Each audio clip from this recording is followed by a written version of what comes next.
ಧರ್ಮಸ್ಥಳದ ಹತ್ಯಾಕಾಂಡವನ್ನ ಬುಡೆ ಅನ್ಕೊಂಡು ದಿಕ್ಕು ತಪ್ಪಿಸುವಂತ ಕೆಲಸ ಮತ್ತೆ ಆ ಒಂದು ಪ್ರಕರಣಕ್ಕೆ ಒಂದು ಮಸಿ ಬಳಿಯುವಂತ ಕೆಲಸ, ಬಣ್ಣ ಹೊಡೆಯುವಂತ ಕೆಲಸವನ್ನ ಕರ್ನಾಟಕದ ಒಂದಷ್ಟು ಮಾಧ್ಯಮಗಳು ಮಾಡ್ತಾ ಇರೋದ್ರಿಂದ ನ್ಯಾಷನಲ್ ನ್ಯೂಸ್ ರೆಗ್ಯುಲೇಟರಿ ಅಥಾರಿಟಿ ಅವ್ರಿಗೂ ಕೂಡ ಒಂದಷ್ಟು ಸ್ಯಾಟಲೈಟ್ ಚಾನೆಲ್ಗಳ ವಿರುದ್ಧ ಕಂಪ್ಲೇಂಟ್ ಹೋಗಿದೆ. ಜೊತೆನಲ್ಲಿ ರಾಜ್ಯ ಸರ್ಕಾರಕ್ಕೂ ಮತ್ತೆ SITಗೂ ಸಹ ಕಂಪ್ಲೇಂಟ್ ಕೊಟ್ಟಿದ್ದೇವೆ.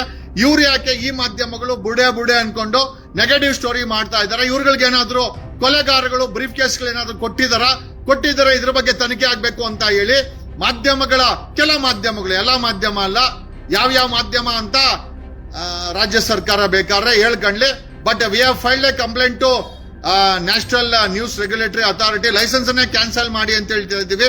ಕಾರಣ ಯಾಕೆ ಅಂತಂದ್ರೆ ಧರ್ಮಸ್ಥಳದ ಪ್ರಕರಣದಲ್ಲಿ ಏನೋ ಇವ್ರ ಅಪ್ಪನ ಆಸ್ತಿ ತರ ಇವ್ರ ಮನೆ ಹೆಣ್ಮಕ್ಳು, ಇವ್ರ ಮನೆಯವರು ಏನಾದ್ರು ಸತ್ತು ಹೋಗಿದ್ರೆ ಗೊತ್ತಾಗಿರೋದು. ಬಟ್ ಕೆಲ ಮಾಧ್ಯಮಗಳು ಬುರುಡೆ ಅನ್ನೋ ಪದನ ಬಳಸ್ಕೊಂಡು ಈ ಬುರುಡೆಗಳನ್ನ ಬಿಡ್ತಾ ಇದ್ದಾರೆ. ಬ್ರೀಫ್ ಕೇಸ್ ತಗೊಂಡು ನೀವು ಕೇಳ್ಬೋದು ಏನ್ ಬ್ರೀಫ್ ಕೇಸ್ ಅಂತ. ಕೊಲೆಗಾರರು ಕೊಟ್ಟಿರುವಂತ ಎಂಜಲ್ ಕಾಸಿಗೆ ನೆಗೆಟಿವ್ ನ್ಯೂಸ್ ಗಳನ್ನ ಮಾಡ್ತಾ ಇದ್ದಾರೆ. ಅವರು ರಿಪೋರ್ಟಿಂಗ್ ಮಾಡೋದು ತಪ್ಪಲ್ಲ, ಡಿಸ್ಕಷನ್ ಮಾಡೋದು ತಪ್ಪಲ್ಲ. ಆದರೆ ಒಂದು ಧರ್ಮಸ್ಥಳದ ಹತ್ಯಾಕಾಂಡಕ್ಕೆ ಬಣ್ಣ ಬಳಿಯೋದಿದೆಯಲ್ಲ, ಆ ಕೆಲಸವನ್ನ ಕೆಲ ಮಾಧ್ಯಮಗಳು ಮಾಡ್ತಾ ಇದೆ. ಹಾಗಾಗಿ national news regulatory authority, CBI, ED, supreme court, high court, CM office ಜೊತೆನಲ್ಲಿ SITಗೆ ಕೆಲ ಮಾಧ್ಯಮಗಳಿಗೆ ಏನಾದ್ರು ಕೊಲೆಗಾರರು ಹಣ ಕೊಟ್ಟು ನೆಗೆಟಿವ್ ಸ್ಟೋರಿ ಮಾಡ್ತಾ ಇದ್ದಾರಾ? ಬಣ್ಣದ ಮಾತುಗಳ ಮುಖಾಂತರ ಈ ಇಡೀ ಹತ್ಯಾಕಾಂಡವನ್ನ ದಿಕ್ಕು ತಪ್ಪಿಸುವಂತ ಕೆಲಸವನ್ನ ಕೆಲ ಮಾಧ್ಯಮಗಳು ಬೇಕಾಗಿ ಮಾಡ್ತಾ ಇದೆ. There is no neutral stand with media. ಮಾಧ್ಯಮಗಳಲ್ಲಿ ನ್ಯೂಟ್ರಲ್ ಸ್ಟ್ಯಾಂಡ್ ಇರಬೇಕು. ಆ ನ್ಯೂಟ್ರಲ್ ಸ್ಟ್ಯಾಂಡು ಕೆಲ ಮಾಧ್ಯಮಗಳಂತೂ ಈ ಹತ್ಯಾಕಾಂಡವನ್ನ ಯಾವ ರೀತಿ ಪ್ರೊಜೆಕ್ಟ್ ಮಾಡ್ತಾ ಇದಾರೆ ಅಂದ್ರೆ ಏನೂ ಆಗಿಲ್ಲ, ಇದೊಂದು ಷಡ್ಯಂತ್ರ ಅಂತ ತರ. ಷಡ್ಯಂತ್ರ ಅಂದ್ರೆ ದಾಖಲೆಗಳು ತಂದಿಕ್ಕಬಹುದು.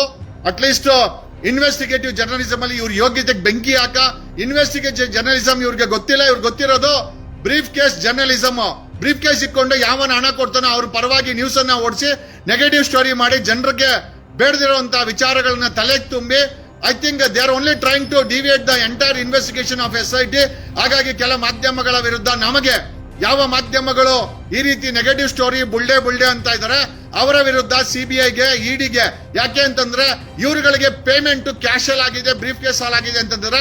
ಹಂಗಾಗಿ ಮನಿ ಲಾಂಡ್ರಿಂಗ್ ಆಕ್ಟ್ ಕೆಳ ED ಮತ್ತೆ CBIಗೆ ಕೆಲ ಮಾಧ್ಯಮಗಳ ವಿರುದ್ಧ ಕಂಪ್ಲೇಂಟ್ ಅನ್ನ ದಾಖಲಿಸಲಾಗಿದೆ. ಜೊತೆನಲ್ಲಿ ರಾಜ್ಯದ ಮುಖ್ಯಮಂತ್ರಿಗಳಿಗೆ, SITಗಳಿಗೆ ಕಾಪಿಯನ್ನು ಹಾಕಿದ್ದೇವೆ. ಈ ಫೋಟಾಲ್ ರಾಜ್ಯ ಸರ್ಕಾರಕ್ಕೆ ಇಚ್ಛೆ ಇದ್ರೆ ಈ ಮಾಧ್ಯಮಗಳು ನ್ಯೂಟ್ರಲ್ ಆಗಿ ವಿಚಾರಗಳನ್ನ ಪ್ರಸ್ತಾವ ಮಾಡೋದ್ ಬದಲು ಬುಲ್ಡೆ ಅನ್ಕೊಂಡು ಇಡೀ SIT ತನಿಖೆಯನ್ನ ದಿಕ್ಕು ತಪ್ಪಿಸುವಂತ ಕೆಲಸ, ಕೊಲೆಗಾರರನ್ನ ಪ್ರೊಟೆಕ್ಟ್ ಮಾಡುವಂತ ಕೆಲಸ ಮಾಡ್ತಾ ಇರೋದ್ರಿಂದ ವಿ ವಾಂಟ್ ಜಸ್ಟಿಸ್.